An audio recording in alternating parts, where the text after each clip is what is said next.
But to go back to the vision, we're going to end the day with the same focus on where we started this morning and connect the dots in between. We had a vision 5 years ago of a day when all learners are connected through technology-rich environments. So you've learned so much today to help make that happen in your schools. And what we're aiming toward is students that are confident, creative problem solvers and global citizens who care about their culture. So knowing that that was our vision, and knowing that Kevin Honeycutt was going to be an excellent keynote, and he can't be here now, he had to leave and get on his plane, so he's going to get a copy of the video from this afternoon, and he networked with the student panel.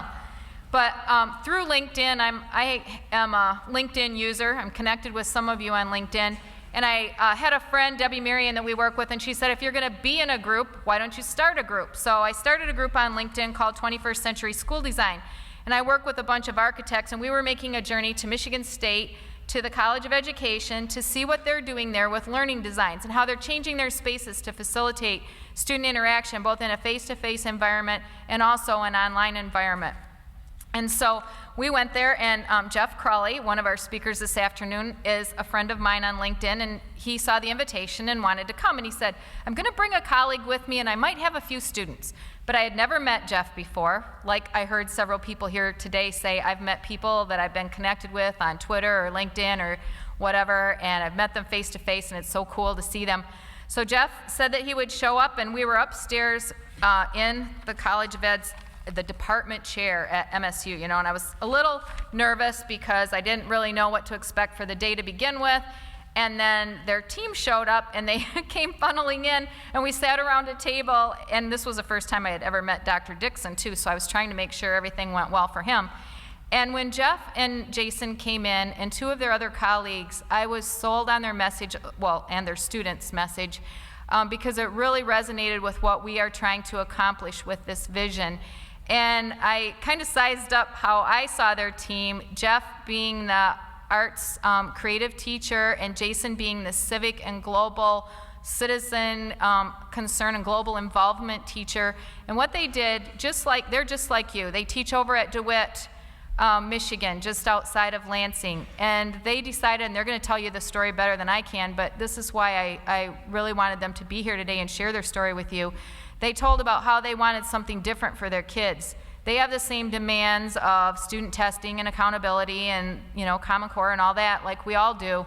But they said, we are going to do something different for our students, and they took that leap. Like I mentioned in our session this morning, Jill Parrott, one of the students, teachers at Port Huron Schools, was talking with me about how did she help her dream become a reality. And she said, often you have to just take that first step, and you don't have to go very far before someone else is there to help you make it happen.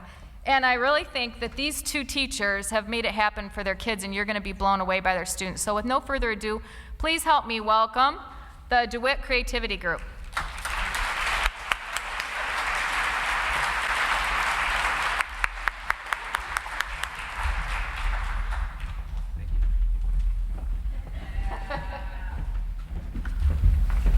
First off, I want to thank everyone at this conference. I want to in particular thank Joanne, Chris, Kevin Honeycutt, who did the wonderful keynote at the beginning of today's conference, and all of you in this wonderful area of St. Clair County. I've been to Port Huron a few times, but just some of the ways we've been welcomed and some of the interactions. Yeah.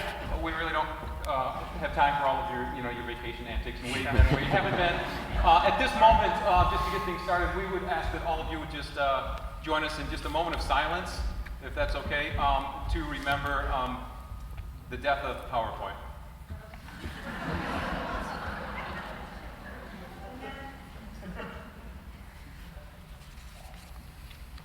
Okay, thank you. Sorry, go ahead, Jason. Right, as I was saying, before I was kind of sort of interrupted rudely, we're just thrilled to be here. And basically what I want to do is just tell you a little bit about the history of the DeWitt Creativity Group, sort of what it is, the philosophy, and the history of it. So with the history, I'm going to take you back probably to about 2002.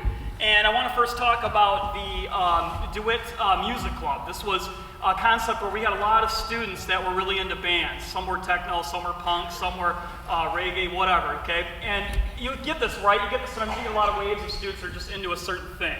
And so I figured, hey, how can I help sort of grow this kind of thing, what they want to do? So I had a digital 4-track, and I was in a band myself, and I won't tell you the name of the band because our music was described as being perfect for ejecting those hard-to-leave party guests. So I don't want to embarrass myself anymore. But some students have gotten a hold of it, and they torture me endlessly by playing some of our stuff in my class. Anyway, I decided to record a lot of the bands with my digital 4-track, and some students were able to get studio time themselves. And we created a compilation called the DeWitt Music Club Compilation, and it was a collection of the student band's works. And what we decided to do was we decided to not only record it, but also to duplicate it on CD. And the students did a lot of the marketing. They made contacts with people to radio stations, concert venues to kind of help generally promote it. It was reviewed in several publications in Detroit, Grand Rapids, Lansing. I mean, it was amazing how much they took kind of control of it after I kind of initially agreed to oversee it and help them in the recording of it. And one kind of cool thing is we had a custodian that used to work at DeWitt High School named Leroy. And Leroy was included in this project because, as we all know, custodians are some of the coolest people. I mean, they really are, and they're so valuable.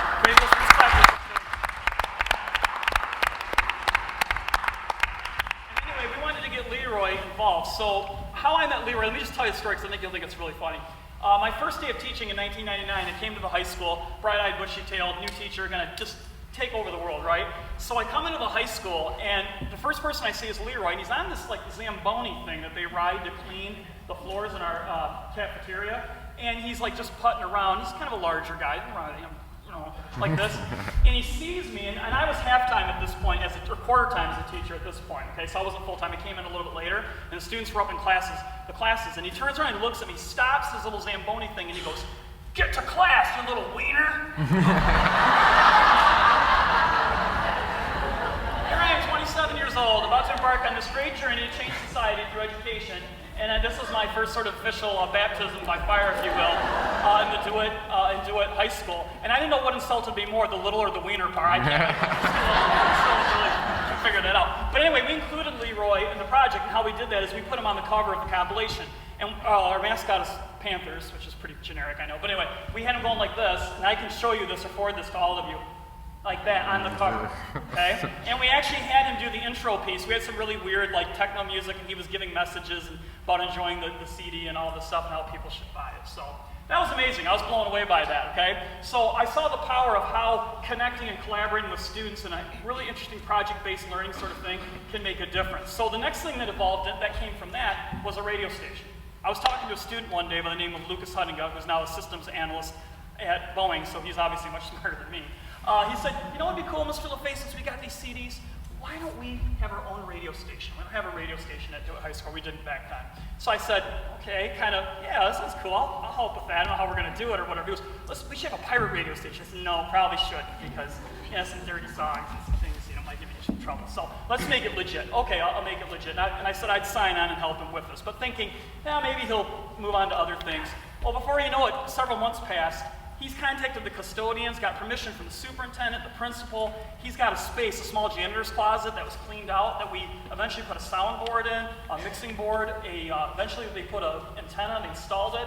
He got money from our DeWitt Public Schools Foundation grant to pay for an antenna. He had his father who does painting that had a lift that was donated that. He bootstrapped and through donations and contributions got an up and running radio station with not really that much help from me. I'm not gonna lie, I'm not gonna take credit for that. It was him, okay? And about a half a year, we had a radio station, very basic one. It was 1670 AM. He contacted Larry Eastlack of the American Association of Broadcasters. Larry was extremely instrumental in creating that station, donating his time, equipment, everything else, and he made it happen. And I was just like, what?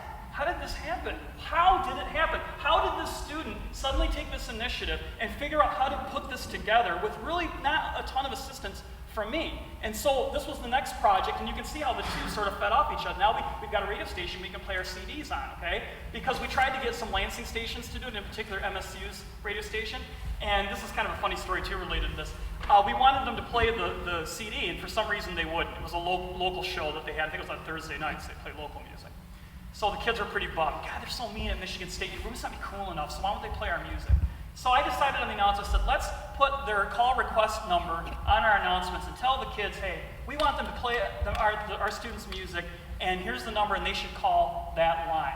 So the students did, they called it, and they actually flooded the lines. And wouldn't you know, when that Thursday show came out, we had not 1, 2, 3, 4, but 5 songs off the CD played on the radio station that night. And I got a wonderful email from the manager, the student manager, saying, please don't have your students call. They flooded our lines, and we really don't appreciate that, so if you could just not do that. And I'm not saying I'm necessarily proud that we harassed them to get them to play what we did, but it shows with that creativity, that passion, that energy, how those things really can sort of take off. The other thing that then evolved from that was in 2008, a lot of you recall this, we had a recession, right? And we're still suffering from that. Clearly in K-12 we can see that. A lot of foreclosures, a lot of banks went under, and this was something that concerned me greatly because I could see down the road how it was going to affect K-12, because that's my bread and butter, obviously, and yours. So I was really kind of freaked out about that, and I was thinking, man, what can I do to try to help the economy? I'm one little person, kind of a smaller man, can't really do a whole lot to help the economy, right? I don't have like millions of dollars or billions at my disposal to pump a stimulus in the economy. So I thought to myself, what if we took the creativity and talents of students at the high school and tried to network with businesses to create some kind of opportunities for local economic stimulus? And I got a lot of these ideas, or some of them, from Richard Florida, not in particular with K-12, but his idea of the rise of the creativity class. How many people have read that book or are familiar with that book? Anybody? No, okay. I'm just kind of weird. I read weird books that nobody else reads.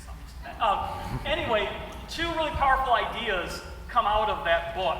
One is that creativity is not just arts-based. It's problem solving, okay? This is a very powerful idea, because if we redefine creativity from how it was traditionally defined as just being an arts-based thing to problem solving, that means by extension all of us are creative, correct? We all problem solve, okay?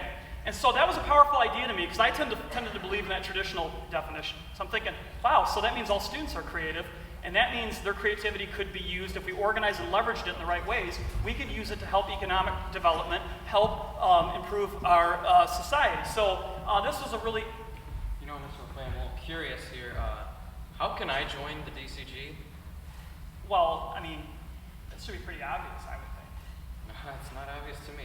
Well, I don't know, Jeff, do you have any ideas of how he can join? I'm trying to explain this to these people. They're not even aware of it, and now he's asking me this question. I thought it was kind of obvious. You're sitting by me to pay attention, right? We talked about that, and it's not really working. He just said that everybody here is creative. Look at me. It's within you. It's within you. It's a passion. It's inspiration. It's dreaming. It's vision. It's here. It starts within. It's a concept that poses as a group. So, in essence, all of these people are in it. You're not alone. Okay? Come on. Come here. Hey, anyway, sorry. All right. I know I'm boring, and I know I ramble. I tried to be a little funny in the Leroy thing, but I guess I wasn't good. Anyway, so that aspect of creativity really intrigued me, because if we're in an economic recession, right, the money isn't available. The banks are going under, and there wasn't money. There wasn't liquidity, if you will, in the economy. And a lot of the money was being funneled into propping up the banks, which we had to do, right? And of course, the election of President Obama, his first term, and all these other issues.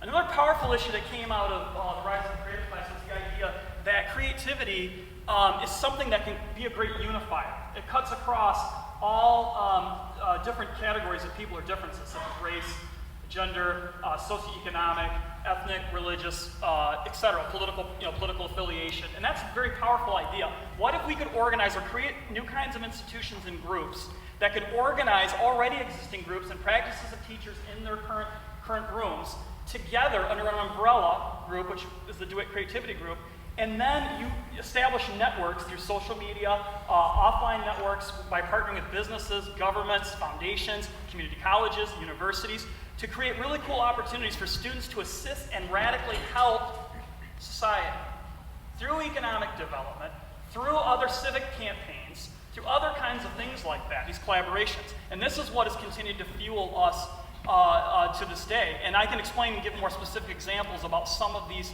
initiatives that have helped at the local level in terms of economic stimulus, because again, that was part of the original concept. But I think right now I'd like to talk a little bit more about those networks and the nature and the difference between the offline and the online. What we say is the offline world has to become more like the online world. So what does that mean?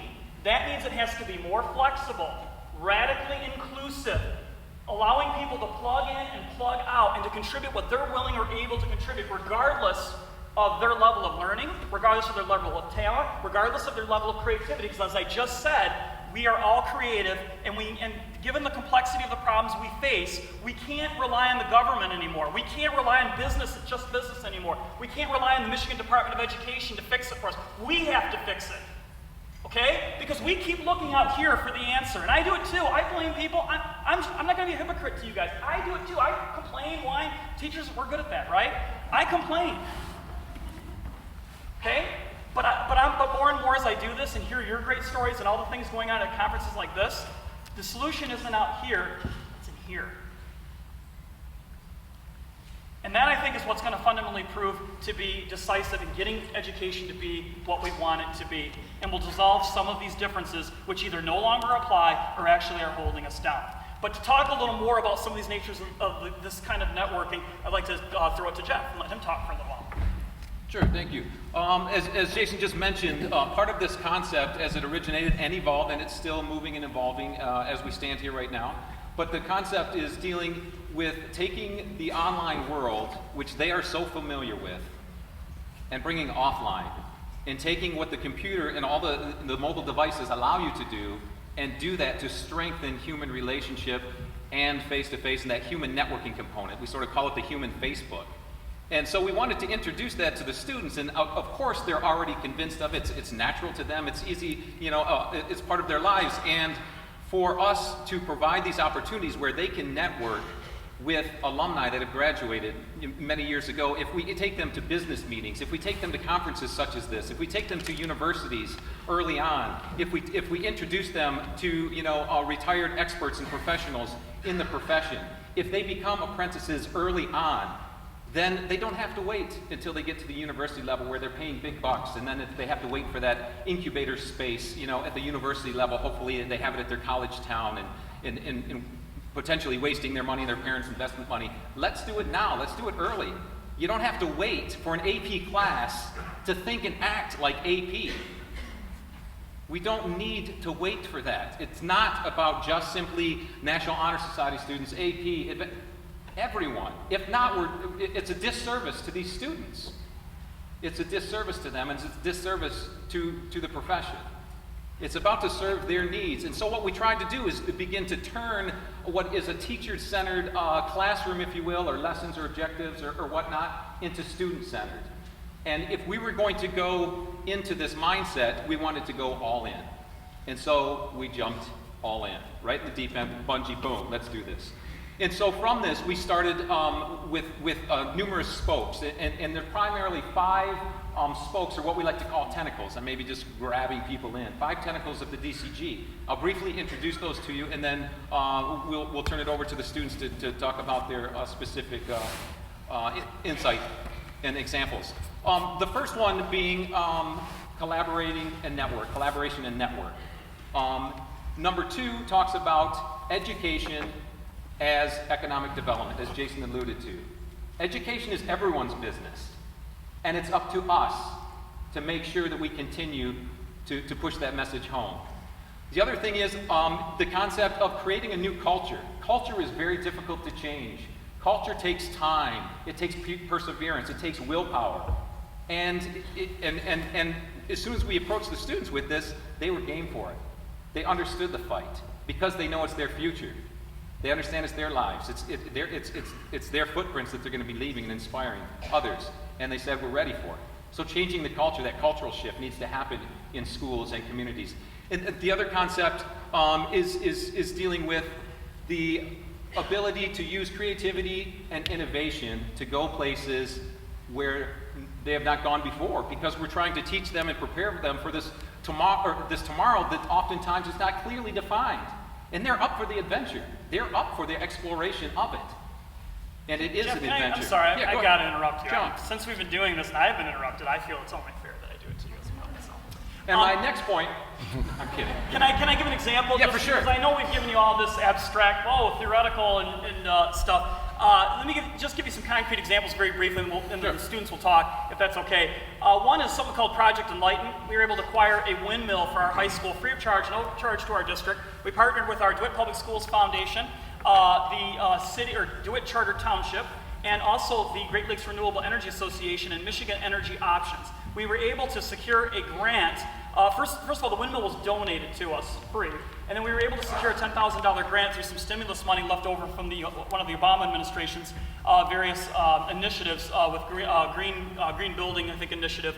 And because of that, we'll be installing a windmill now at our high school as a result of that. And we were able to also bring the Michigan Energy Fair for the first time to the Lansing area. It's never been in Lansing, and it's a statewide fair that brings all people from interested in alternative energy and alternative energy entrepreneurs and professionals from around the Midwest and Canada. It had been usually held up north in Ludington or Manistee or places like that. We made contact with John Sarver, who's the head president of the Great Lakes Renewable Energy Association, and with our students presenting to him the other cool things that we had going on in our school that other teachers that do it also are doing in connection with the DCG. We have a teacher, Brian Byers, who's having students create their own biofuels, and our robotics teacher, Rob Bush, who's getting his students to build robots to run on those biofuels. And they're mixing algae up in a room. It's like an independent study. I don't know what they got going on there. I'm worried it's going to blow up or something, but it's awesome. It smells like algae. Maybe things died in there. I don't know, but they've got these vats of this algae, and they're going to try to use it for biofuels. And just the synergy that this creates. Another project we did was we partnered with a business incubator in Lansing called the NEO Center. And we had students working alongside business startups, donating some of their time, efforts, sort of job shadowing or entrepreneur shadowing, if you will. And this partnership was extremely beneficial because we held a video festival there. We had students bake cakes, do graphic design, donate photography, all these things to help strengthen businesses, save money for these startups, and get them valuable learning experiences and to pad their resumes and applications. Another project we did, we partnered with the Lansing Capitals, a minor league basketball team. Students did some accounting. They did, again, some graphic design, photography. We had the Capitals come to our high school and play our teaching staff twice. They killed us. They're minor league players, but they play internationally, and they're much better than our teachers. I didn't play. I know you're shocked by that. Anyway, but it was just really incredible and amazing. Another thing that we did was we created something called the Capital Area Schools of Innovation Network. We now have partnered with schools that are doing innovative programs that are more specialized than ours, because what makes, I think, our program somewhat interesting is we want to use creativity from the arts, entrepreneurship, and STEM and put them together, not specializing in one, and I'm not criticizing those that do. Those are great. We wanted to create the umbrella to put all of them together and just slide them all together and see what starts to happen, because when you break these barriers down, right, these disciplines down, great things happen. Okay?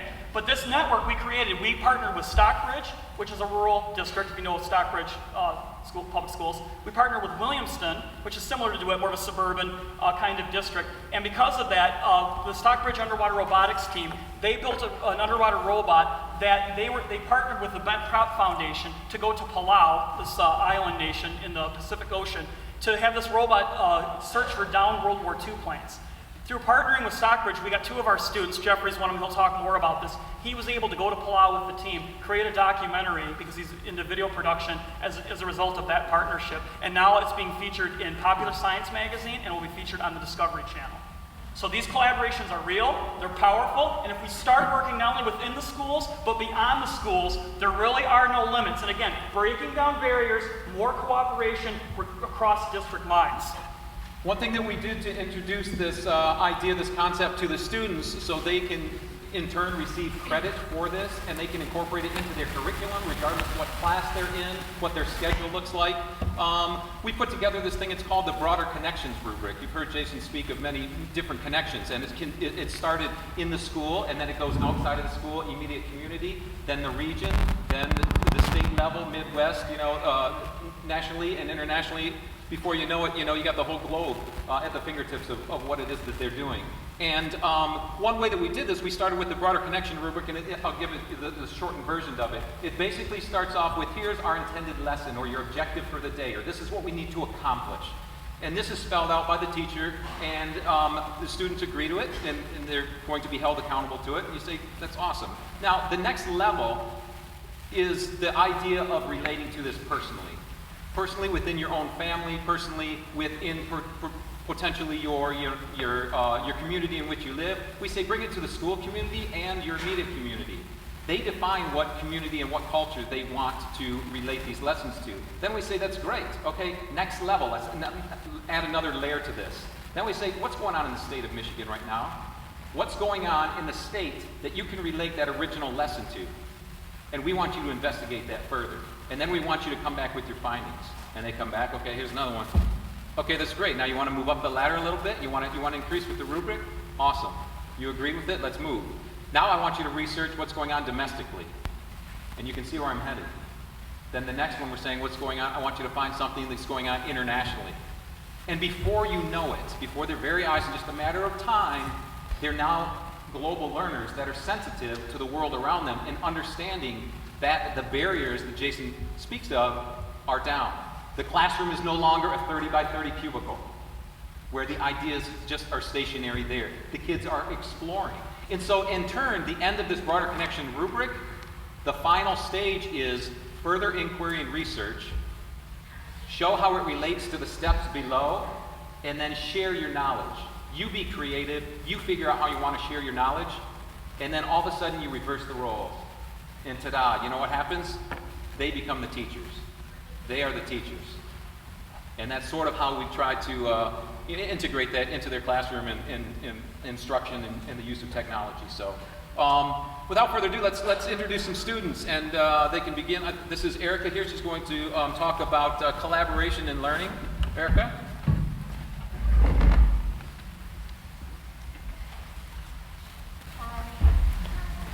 My name is Erica Ladazinski, and I'm 17 years old. And unlike most teenagers out there, I like communicating beyond my phone. So unless I really want to pursue a career in human resources, I would love that. I love the idea of meeting a stranger and like potentially changing their life with your ideas. So I like the idea of being able to like potentially change someone's life with just like your own idea. Unfortunately, usually in schools, they don't offer courses on how to become less socially awkward, and I desperately needed that my freshman year when I was new at DeWitt because I didn't really know anybody. And so my sophomore year, I found DCG. And it was such an incredible organization because they create a friendly atmosphere and we're able to grow and connect with people like inside of the school and even outside of the school, which is really rare because generally you don't have those settings in schools. And I think that's why DCG is so amazing, is because they focus so much on networking. And generally, like when I think of a network, I think of like the internet and how everything connects. And really a network is just like a support system. So when you go into the classroom, when you go to a DCG meeting, you can just feel that support because everyone there has the same goal, they have the same common interest as you, and they're all trying to change the way we learn or the way we see things. And that's what's so great about it is like you can take a part of it and you can take initiative in it. So like if you were to want to try to like do an art show and you wanted to showcase local art talents, you would think, yeah, I'm just one person, how could I possibly do that? But like with DCG, they make it possible. So you just have to go to Mr. Crawley or Mr. LaFay and ask if the idea was okay, and they're usually up for anything, so they would obviously okay it. And then you would just have to contact a place to help hold it, which we have partners with like the Neo Center, the Summit, and those are all like local venues in Lansing. And then beyond that, you can go to your fellow DCG members. And since like we're so close and connected, like you know who's interested in art, who's good at organizing, who can just take charge and completely set everyone straight. And you can solicit their help and you can just create this thing. And then beyond that, you have to like contact local artists, which is easy because we're partnered with local art groups and then the Lansing Community Art Council in downtown. So just one person can create this huge event that brings the community together, showcases artists, could possibly bring in funds for the school, and it really is truly amazing. And I never thought like I could do something like that, but like with DCG it so helped. And honestly, it's amazing because networking and connections, like you can go up to someone, you both like the color blue. That's a connection. You go to someone, you both have a labradoodle. Like that's a connection. And you don't generally think about it that way. You think you need this in-depth, but you can just have such a simple thing that brings everyone together. And I know that's helped me so much in my schooling and my life personally. And I'm in yearbook now. This is going to be my 3rd year in it. And it's just so amazing to walk into a classroom, which Mr. Crowley teaches yearbook, and just feel comfortable. And he has couches, and it's just like this relaxed setting. There's no hard desks, and you don't feel pressured to have the right answer and sit back and not say your opinion. Like the first 2 days, we just do team building exercises so we get to know each other. And like instead of being classmates, we're like a family. And it's amazing because I went to a private school for 12 years, and we didn't have that. It was rigid. It was raise your hand, ask before you leave, and it's just, you don't get that relaxed setting, you don't get that comfort. And DCG also helps with yearbook so much, and like last year I was able to bring in like photographers and alumni to help teach photo sessions like to each of the students, and it's great because usually you wouldn't be able to do that, whereas they let us have a say in what we learn, and it's amazing. Because generally you don't get to pick the curriculum, you don't get to pick what you're taught. And I think that's why it's so important, networking, because you can make connections with people in the school, and you can make connections with people outside of the school, and you don't generally get that. Like, I want to go into human resources, I'm going to leave high school, and who am I going to know? But thanks to DCG, I have connections. I know people from small businesses, I know people in Lansing. So I already have a step up. I know how to pick up a phone book, and I could put together a meeting easily. And I feel like it's just given me that step ahead of everybody else. And I feel comfortable, and I'm so glad I had the opportunity because I feel like they have helped me so much personally. And these are just 2 guys. They don't have to do any of this. And so it's amazing that they... Actually, I do. I do have to do this. Thank you. But they take the personal time to get to know you and get to know what you like and help further you, and it's amazing. And so as teachers, I ask you, like, instead of having a classroom with everybody's individual, make it a network. Make everybody feel the need to work together and be able to talk to other people. Don't make the person sitting next to you your classmate. Make them your friend, your connection. Because it's so nice to be able to raise your hand and not feel like you're going to be judged for what you say. And I think that's the most amazing thing about the whole DCG organization is you become family with people you never thought you would get to know. And so Perfect. Thank you. Erica spoke of the culture or the classroom, and we were very free in that particular setting. It's a comfort zone. We had a faculty meeting at the end of last year. There's a big deal about tardies and whatnot.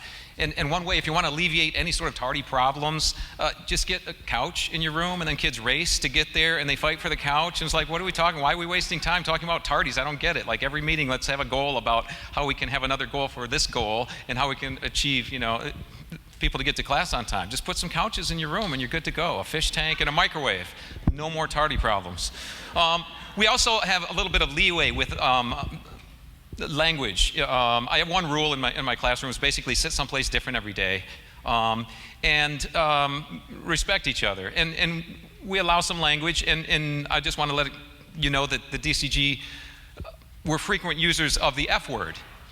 And I allow students to say the F word all the time. We have no issue with it. But if we're really going to make strides, we need to really embrace failure and not be afraid of that word. Because failure leads to success. And if we can let them know that, you know what, success will lead to further success. And how did this come about? Because you allowed them to fail, and it wasn't a naughty word. And risk-taking was the norm. And if this is the case, then what can we do? We can alleviate failure. We can alleviate it. And to a high school student,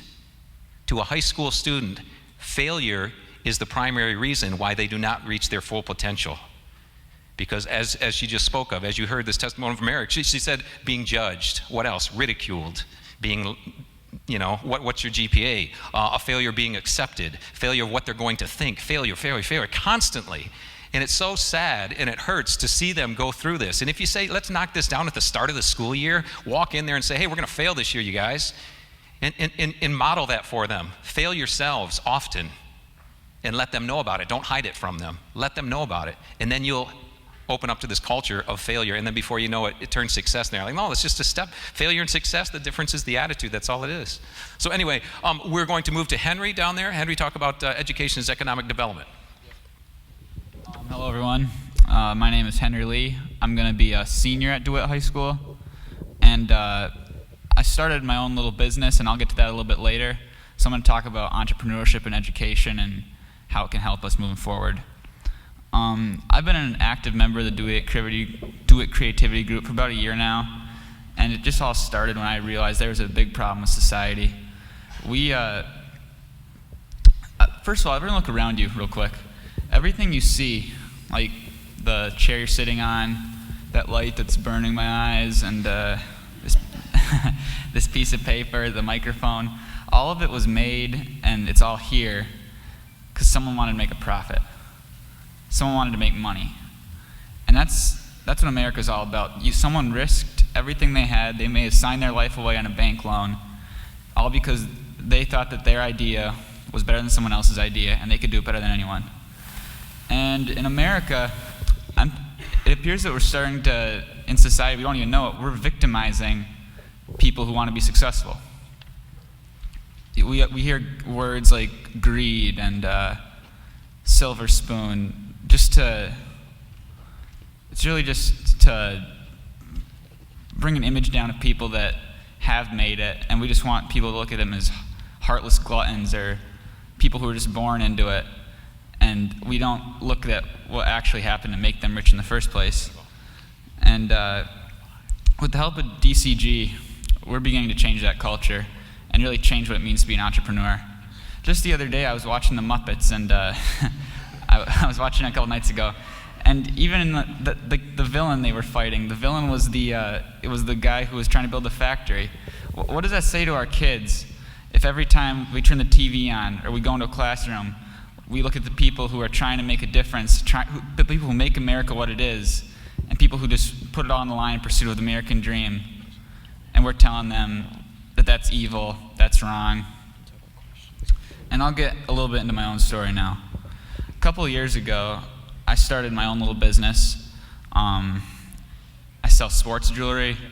It's necklaces, bracelets, and at first I just kind of bought them because I thought they were cool, and I wanted to wear them. I actually didn't even mind if I didn't sell any because I would wear them to school. I looked like a tribal leader with like 10 necklaces on my neck, and it's pretty embarrassing, but eventually my business just started taking off. Everyone wanted some. I couldn't even keep up with demand, and I loved all the cash I was getting, and I'm not afraid to say that I love money and I love having a thick wallet, and we shouldn't be ashamed to say that in this country. And so as my business grew, I started to grow. I started to gain an appreciation for entrepreneurialism. I started to know what it means to be on time places. I started to just really value hard work and the idea that you just gotta, there's no shortcut to success in this country, and that you gotta go out and get it yourself. And that's a lesson that would be hard pressed to learn in a classroom. And I'm really glad that I did it. But one thing I noticed was that I never got too much interest from teachers, or I understand that they probably wanted me to put my stuff away while they were trying to teach. I totally get that, but Mr. Crowley and Mr. LaFay were always guys that I could come into, and they'd always ask me just how it's going, and that meant a lot to me, just a simple, how's the business going? Because it showed me that adults showed interest, and that not only I was doing something for myself, I was doing something for society, and everyone appreciated it. And I just think that these valuable lessons, they have to be incorporated in our curriculum. Because if you think about it, we're all entrepreneurs. You guys are all teachers. Instead of thinking of yourselves as teachers, why don't we all think of ourselves, your own individual businesses, and you're all selling your service, your knowledge to the school, to society. And I think we could all be a lot more productive that way, because the sense of desperation you have in your own business. I've spent nights where one night I was a sophomore. It was a couple months in. I had $5,000. I was feeling good, and I spent it all on stupid things. In business investments, I wasn't wasting my money, but they were I'm ashamed of myself. And I spent sleepless nights just thinking, like, how am I going to get my money back? How am I going to get my money back? And I think we all need to have that feeling of fear and desperation, because when we get out in the real world, there's no substitute for that. And there's nothing that we learn in the classroom for that. So with the DCG, what we're trying to do is trying to encourage people and students to start their own businesses. And if they have an idea or a passion, just to follow it. Even if they're not successful, they don't make money, who cares? They learn some great life lessons, and there's all sorts of stuff going on. Like, we have a girl at our school who, she bakes cakes, and then she just got a little help from Mr. Crawley, Mr. LaFay, and she has orders all the time. And the mayor of Lansing, he was on a diet, and she had the cake out there, and then they pressured him into eating the cake. He said it was one of the best cakes he ever had. That's what he said. That's what he said. Hopefully he's telling the truth. We had a kid in our school named Joe Yaki. He'd rap, he'd do music. He's just a cool guy. And they helped him take off with his YouTube career. They sent him out to, where did you say, Harvard Studios? Or Hartman? The studios in Old Town, right? What were those studios called? I forgot. Harvard Studio, Harvard yes. Studios, yeah. Yeah, if you're on your computer now, we don't need the eye contact really, but you should check out I Fell Asleep in Class. It's a great video. You should show it to your students. Yeah, I don't know how many hits it has, but this is Joe Yaki, this guy that really was a video student who wanted to learn more about the music industry, and had this sort of spoof video about falling asleep in class, but it's Fall Asleep in Class, Joe Yaki. It's hilarious. Parody, yes, it's a parody. Yeah, it's pretty funny.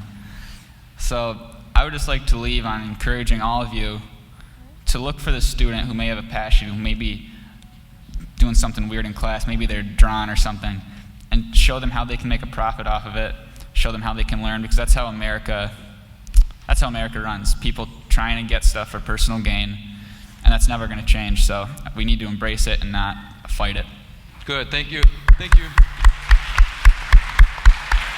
Next, we're going to hand the mic over Connor and Jeffrey and give some specific talk into a couple of great projects that they've been involved with as of late, dealing with project-based learning. Connor, Jeffrey. All right, my name is Connor Cisco. I will be a senior at DeWitt High School, and believe it or not, I'm actually an actor, which I bet you guys could tell by my fabulous acting over there.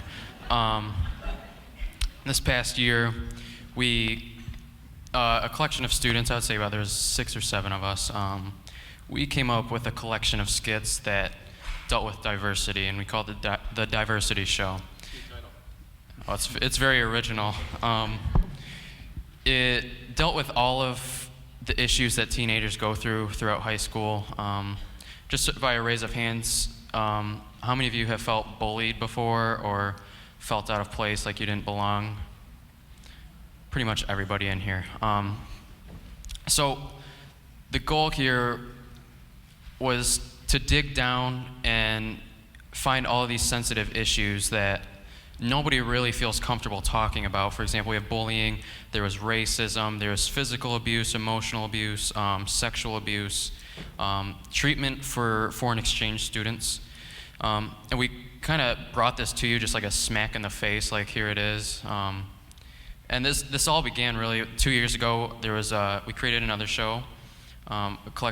Students came up with a show called Questions. It was all about educational reform, and it took our school by storm, and people were talking about it all over the place, and performed it.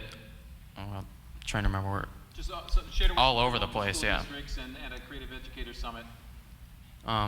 For my own diversity show, we performed at the Michigan State Broad Art Museum, which is a great experience. We held a show at our school. We had a really great talkback session afterwards, which was really inspiring because all these parents stood up, and first off, they had no idea really that any of this was going on and that their kid was dealing with these issues. Second off, they also shared examples of what they went through with school, and it was really touching and very inspiring. But what the main message here is that all of us are kind of guilty of, I would say, judging or, stuff like that, bullying. And we say that we're going to change, yet the next day, we're, cussing up a storm and throwing kids in lockers. But the way to resolve this problem is you have to make it your way of life. You have to live by it, and you can't just say, I'm going to do this. It's the same thing going with a diet. A lot of people, I'm going to go on a diet, but therefore cave back in. And that's what made me realize, I consider myself a pretty good person, yet there's still times where, you're judging somebody, and I think everybody's guilty of that. And the DCG really helps me realize it, and I love it. And Connor, I'm going to take it to another level, because he's talking about one particular story with sort of Connor in the improv troupe in the theater department. But Chicago. Even with this, how this originated was every year the superintendent speaks, at the breakfast or whatnot. I don't know if that happens in your districts and whatever, but we're always taking notes on what's being said. And right away, at the beginning of the school year, it said, we have an issue of diversity. That's going to be one of the district goals. That's going to be a goal for our building. Great. So right away, we go right to the students and say, here's an issue, diversity. Let's solve it. So we don't have to wait and don't have to wait. So what did we do? We organized having Eddie Daniels come in, who was, he shared a cell with Nelson Mandela. He came in and spoke to the students. How? Because we asked him. The students, they took surveys. They put out questionnaires and had the English department incorporate it into their writing curriculum, talking about what are 3 issues in the school that you wish would be addressed that aren't, that always get swept under the carpet. And how can we do that? Let's use improv as a tool to educate our community and our educators and students and whatnot. We hosted a film night where we showed a film in regards to dealing with sexual orientation. And it's just an abundance, but it came from the students. And what I want to let you know is one simple invitation to say, hey guys, here's a goal. They came up with 32 things that school year that dealt with diversity, and they addressed it. And at the end of the year, we presented and said, here's 32 things that the DeWitt Creativity Group has done to address diversity. We got a couple of yearbook editors sitting here. They incorporated it into the theme of the yearbook. There's ways, but you have to give them that invite. Push them, and they will deliver. Jeffrey, go ahead. We're on time. Keep fairly. My name's Jeffrey Crowley. As Mr. LaFay was saying, I was fortunate enough to go to Palau. It's a small Micronesian country with the Stockbridge Advanced Underwater Robotics team. I was there for 2 weeks, and I did some filming, and we're actually creating a documentary film. I'm in the process of it right now, following their journey and their unique experience as they look for shot-down World War II planes in the Pacific Ocean. The DeWitt Creativity Group gave me this opportunity. Through their networks, they got me out into the real world and let me follow my passion. And for me to do something like that at the age that I'm at right now, I'm going to be a junior next year. I went as a sophomore halfway across the globe to follow my passion. And when I can do something like that at this kind of age, it changes you forever. Anybody in here ever heard of Steve Jobs? Okay, good, me too. One of his more famous quotes says, "The ones that are crazy enough to change the world are usually the ones that do." That's telling everybody you got to think outside the box sometimes.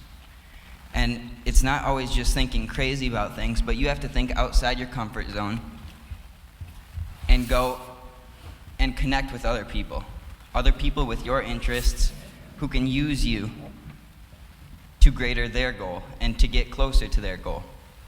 And I was able to do that this year, and it was an amazing experience.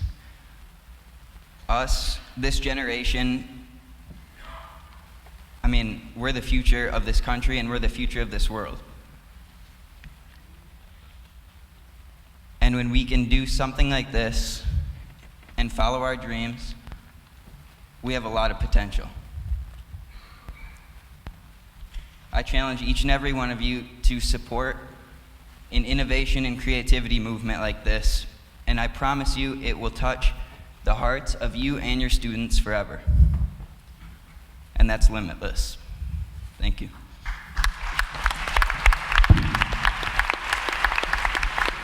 Sorry, Dan and Audra, we've got about 4 minutes or whatnot, but if you can just get to the guts, maybe cut off a minute or two or whatever, and then we'll try to close it out. Okay. Absolutely. Sorry, thank you. We just sorry. improv. Adapt. One of the main issues that we want to deal with is is we want every student that when they wake up in the morning to want to come to school because they feel comfortable, they're happy, and they feel like they're getting something out of it. And as teachers, do you honestly think that most of your students want to come to school? And that's a big issue because we have to spend a large portion of our life in this institution, and it really should be a place where we can come, feel comfortable, not worry about being judged or be afraid of our own opinions. And that's kind of what this public school system has really fostered. It creates the clique, and it's created a society of, or at least it's created the teenagers to be more judgmental, less accepting, and what we really want to do is, like I said, make them more comfortable in order for them to be more receptive, so we can really get down to learning our life skills so we can be more valuable in society. And I think it's also pertinent that we as students get more personal with the teachers too, because it's extremely important for educators to know who they're educating. It's one thing that always boggled my mind is we're all so unique, and that's what makes the world so beautiful. We all learn so differently, and for some reason we're still all taught in the same manner, which is leaving kids behind and putting others ahead, which is extremely unfair. And that's an enormous issue for us, and I think if we were given more freedom as adults, we're always told that to be more like adults and even given adult responsibilities, but we're still treated like children. You sit in your chair, you can't talk, raise your hand if you have to go to the bathroom, and it's not how adults are treated. That's not the real world. And we really want to get away from that. And I think 9 times out of 10, if you give the student the benefit of the doubt, they'll rise to the occasion.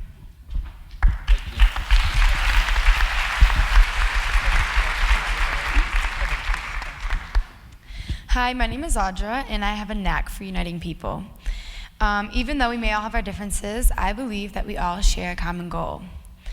Being a part of DCG has allowed me to unite people because the main idea is based off of the different flourishing cultures and everything around us. It has been a big stepping stone, which is more like a leap, to meeting my goals. And I'm just going to jump right to the gun and talk about the Creative Educators Summit, which the DCG put on at the beautiful Broad Art Museum on at Michigan State's campus, where we had superintendents, we had principals, students, we had elementary students, we had business leaders, and community leaders, politicians, and just tons of different kinds of people, all in this beautiful modern art museum. And the feel was amazing because we first introduced, we had keynote speakers just talk about their success and failures, and which really inspired me because you got to hear their real life stories. And at the end was the most important part to me because we spent about an hour where we all broke up into different groups and we split amongst all around the museum, and we all sat on the floor, which was, I love that because everyone looked like little kids in little pods and stuff around the museum. And we just talked about different topics such as diversity and the K-12 system and different teaching approaches. And it was a great opportunity for the teachers also to learn the different views that students had. So the students gave back to the teachers by kind of answering some of their questions. And the main thing the biggest question that I really, really liked was we had to brainstorm if the K-12 system was cut and completely just vanished and gone, what would this system look like, and how would teaching be implemented, and what different ideas would come about. And I really loved hearing different ideas about that, so I enjoyed that. We challenge you to ignite discussions and to think outside of the K-12 system. Organize an event that incorporates collaboration and the culture of learning and project-based ideas, just like you heard all of them talk about. It will allow students to be engaged and also passionate. And passion is what draws kids into the classrooms and what draws them to learn.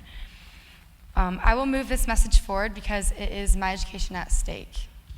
Thank you.